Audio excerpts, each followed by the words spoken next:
Salve galera, eu sou o Tu e vocês estão no Laboratório de Stencil e obrigado desde já por estar assistindo esse vídeo.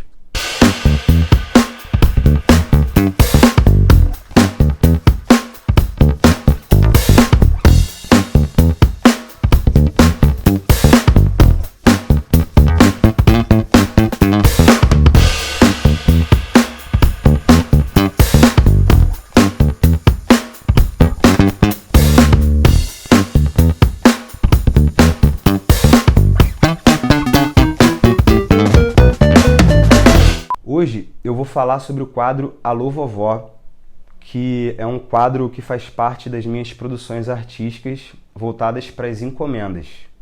Ou seja, a pessoa me apresenta uma ideia e eu faço a encomenda, faço o quadro a partir da técnica do stencil. Eu vou falar sobre esse processo, desde a fotografia que a pessoa me envia, qual eu utilizo para fazer os stencils, até o processo final da entrega da obra de arte pronta. O stencil que eu faço, ele começa a partir da fotografia. Ela precisa estar com um bom enquadramento, com uma boa iluminação e com uma boa resolução.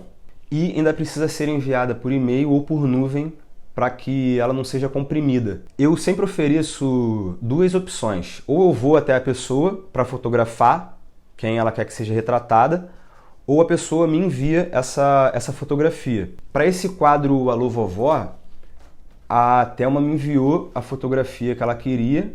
O fundo também foi feito de stencil a partir de uma fotografia, que é o chão de um barco, um chão de madeira. A partir do momento que ela me enviou a fotografia, eu comecei o processo de fazer o layout.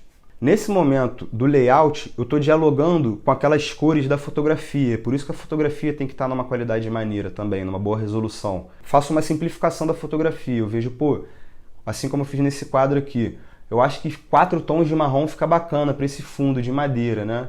Então eu peguei 4 tons de marrom e fui tentando, nessa hora do layout, conversando com a fotografia, chegar num resultado bacana visualmente. Assim como na imagem principal, que eu estou chamando de imagem principal a pessoa mesma ali, que é a Meme, onde eu, nesse momento eu já defini mais ou menos quantas cores iam ser e quais as cores iam ser.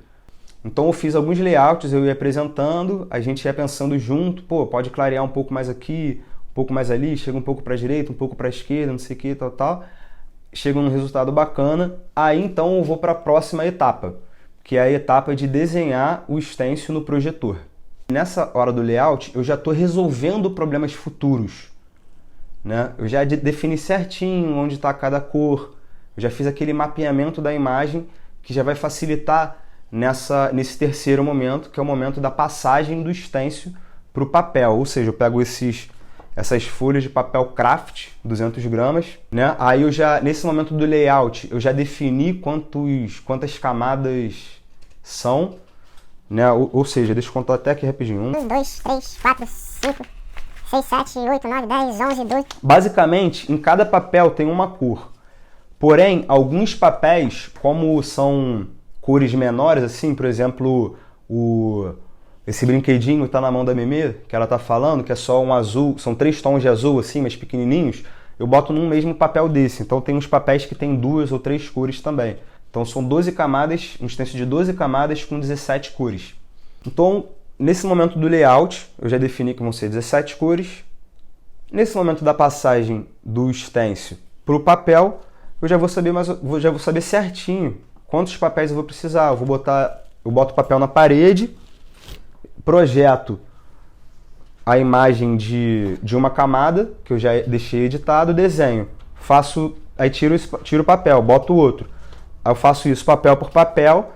Esse processo de desenhar o papel que está preso na parede é um processo meio longo. O projetor que eu uso ele é bem simples. E é um projetor que eu tenho há bastante tempo e ele super supre minha demanda assim, de fazer stencil a partir de projeção.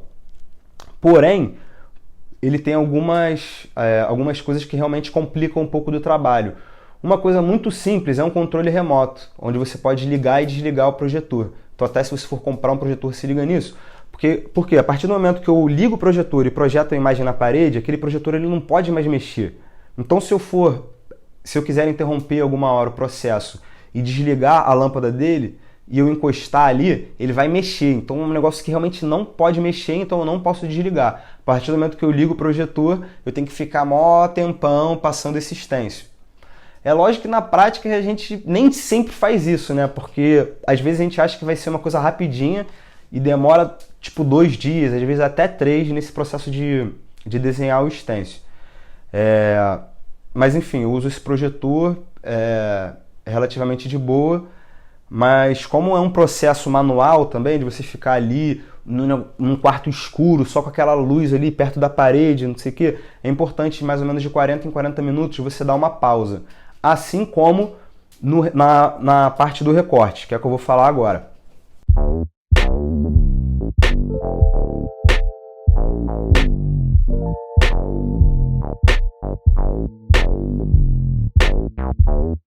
Então, a partir do momento que eu fiz aquele desenhozinho ali na parede, com bastante calma, com bastante cautela, tudo certinho, botei as pontes. Vou fazer agora um parênteses para falar sobre as pontes, que é uma coisa importante do stencil, e que ela tá tanto no processo de desenhar o stencil, eu já estou desenhando ali, fazendo as pontes, quanto no processo de eu ir recortar o stencil, eu fico atento nas pontes também. Às vezes eu boto mais pontes do que eu desenhei ali na etapa do desenho. Então, se você não sabe o que é ponte, basicamente são quando tem um buraco grande, assim, tipo um buraco aqui assim, por exemplo, e eu tenho que ligar um papel no outro. Eu boto um outro papelzinho aqui assim, que é a ponte. Então eu estou falando isso por quê? Porque, como eu tenho ressaltado, é muito importante ter atenção em todas as etapas. Se eu faço a passagem do stencil, o desenho do stencil no papel, com aquela tranquilidade, com aquele foco de prestar atenção nas pontes e tal, vai facilitar muito a hora do recorte. Pelo processo do recorte do stencil ser muito demorado, eu andei pensando como que eu posso otimizar essa etapa, como eu posso torná-la mais rápida e eficiente, e acabei chegando na conclusão de que eu preciso investir numa plotter de recorte para automatizar essa parte do processo. Então fiquem ligados aí que qualquer hora, uma hora ou outra, vou aparecer aqui com uma plotter de recorte, hein? E a produção de stencil vai ficar mais cabulosa. Então, quando eu termino esse processo do recorte, eu vou começar a pintura.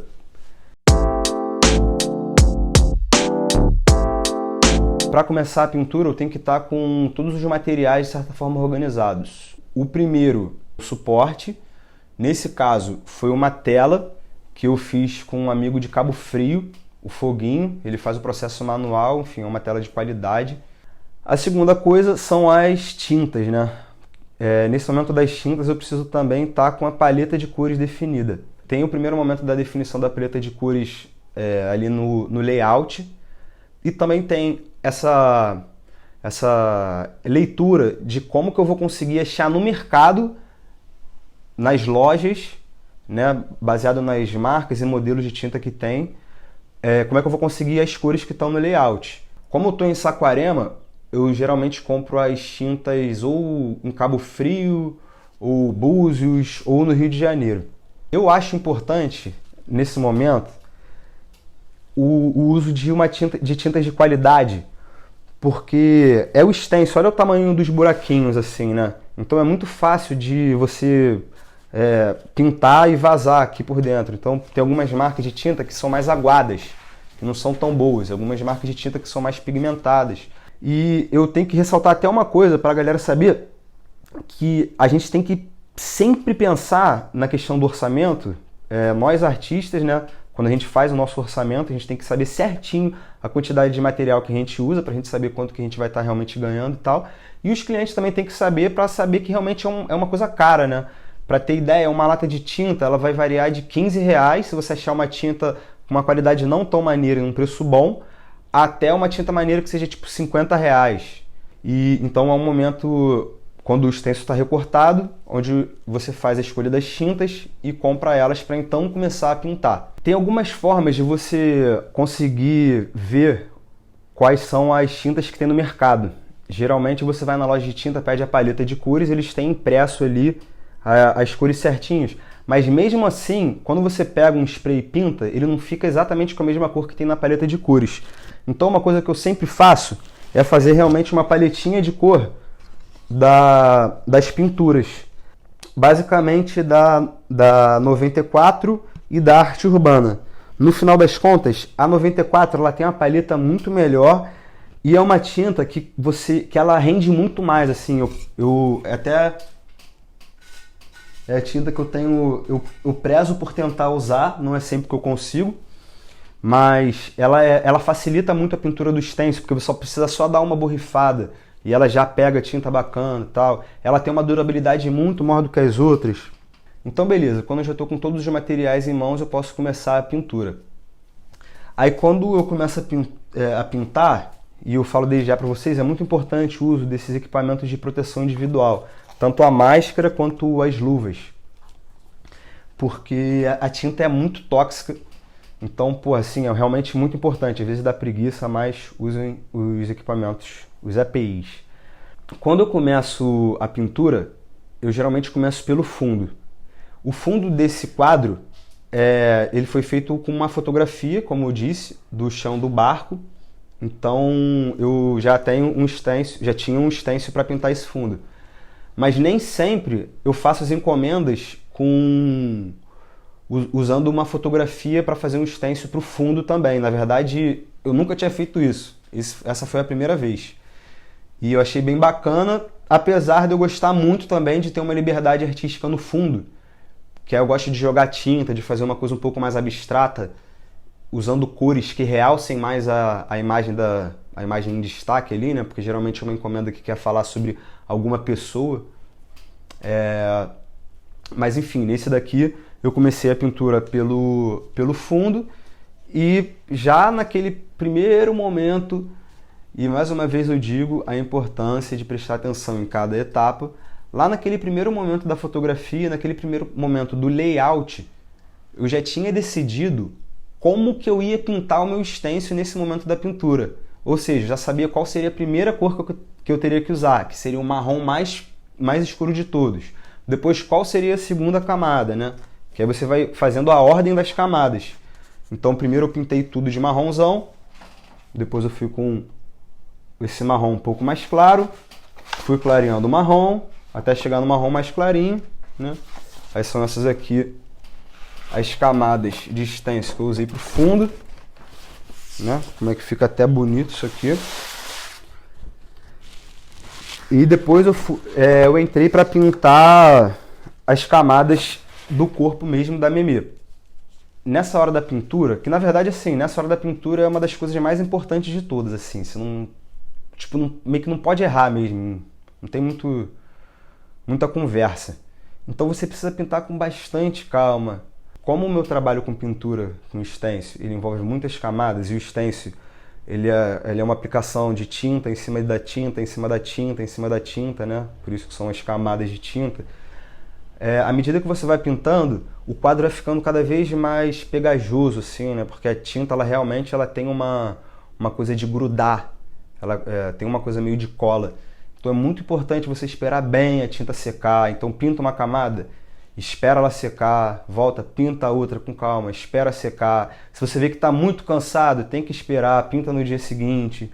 Então só ressaltar mais uma vez isso, o quão importante que é a gente prestar atenção em cada uma das etapas, porque é você criar quase uma fórmula infalível, assim. Quando eu fui pintar esse quadro, quando o stencil estava pronto, eu falava assim, caraca, meu Deus, como é que vai ficar? Será que vai ficar bacana? Sempre fica aquela dúvida, né? Até você tirar a última camada. E mesmo assim, quando eu tiro a última camada, eu tô tão imerso naquele processo que eu não consigo ainda ter uma visão se tá bom, se tá bacana, eu ainda tô com uma visão muito técnica da coisa. Aí quando o quadro tá pronto, eu ainda preciso dar uma respirada, ficar um dia assim, para olhar para ele de novo e falar, não, tá bacana, e fazer os acabamentos e tal, para enfim conseguir chegar num quadro maneiro. É isso, galera, muito obrigado a vocês que viram até o final esse vídeo. Hoje eu queria falar sobre esse quadro Alô Vovó, que faz parte das minhas produções artísticas de encomenda. Se puderem dar aquele like no vídeo e se inscreverem no canal. Eu tô querendo fazer esses vídeos para apresentar melhor tanto os meus trabalhos quanto os processos que envolvem eles. Então, daqui a pouco vai sair um novo vídeo que eu vou falar sobre um outro processo, que foi um quadro que eu fiz a partir da fotografia do Eduardo Magalhães durante a imersão Saquarema, que rolou aqui esse ano no Laboratório de Stêncio. Então fiquem ligados.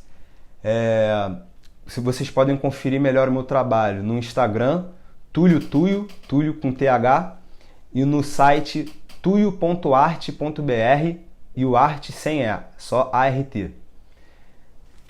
Show! Muito obrigado, até mais e vamos que vamos!